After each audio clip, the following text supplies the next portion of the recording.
கிறிஸ்து வரும்போது இருக்கிற வேதனையை மாற்றிடுவாரு. ஏன் மனிதனுக்கு வேதனை, ஏன் மனிதனுக்கு சமாதானம் இல்லை, ஏன் மனிதனுக்கு சந்தோஷம் இல்லைன்னா மனிதனுக்குள்ள விழுக்கிற பாவத்தின் நிமித்தமாக.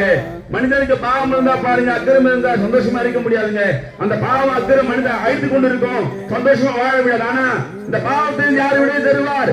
இந்த சாபத்தை யார் விடுதலை தருவார்? ஆண்டவராகிய தெய்வம் இயேசு விடுதலை தருகிறார். சாபத்திலிருந்து இயேசு விடுதலை தருகிறார், பாவத்திலிருந்து இயேசு விடுதலை தெரியாது பாருங்க.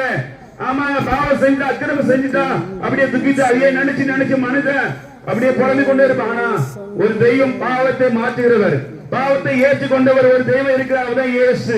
நம்முடைய பாவத்தை அக்கிரமத்தை சிலுவை ஏற்றுக்கொண்டாரு பாருங்க.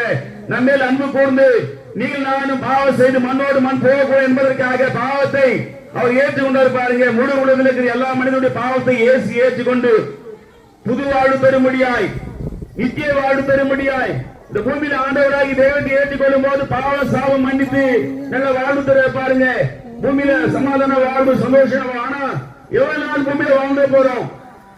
கேட்க அன்பான உறவுகளே, சொந்தங்களே, 70 ஆண்டு 80 ஆண்டு பூமியில வாழ்ந்து போறோம். ஆண்டவராக இயேசு கிறிஸ்து ஏற்றுக்கொள்ளும் போது கசப்பான வாழ்க்கை, கண்ணீரான வாழ்க்கை மாற்றி ஆண்ட வாழ வைக்கிறதை ஏற்றுக்கொள்ளும் போது நல்லா வாழ்றானா.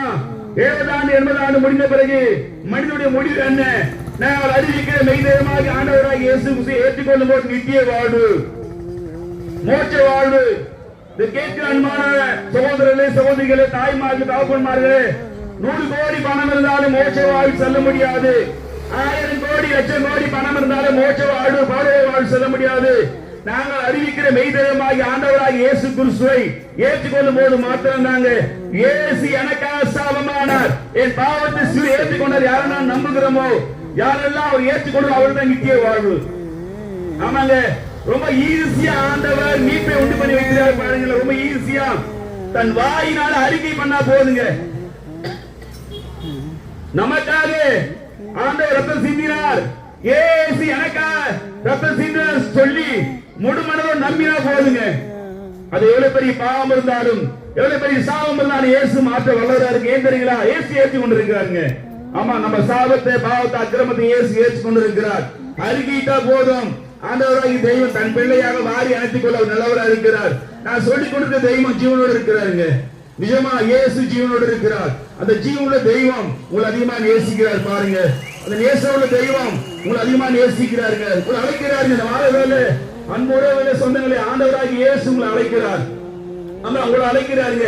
என்னையான்னு கேட்கிறீங்களா? உங்களதான் இயேசு அழைக்கிறாருங்க. உங்களுக்கோசம் ஜீவன் கொடுத்த தெய்வம், உங்களுக்கோசம் உயிர் கொடுத்த தெய்வம் அழைக்கிறாருங்க, உங்களை வாழ வைக்கும்படியாய்.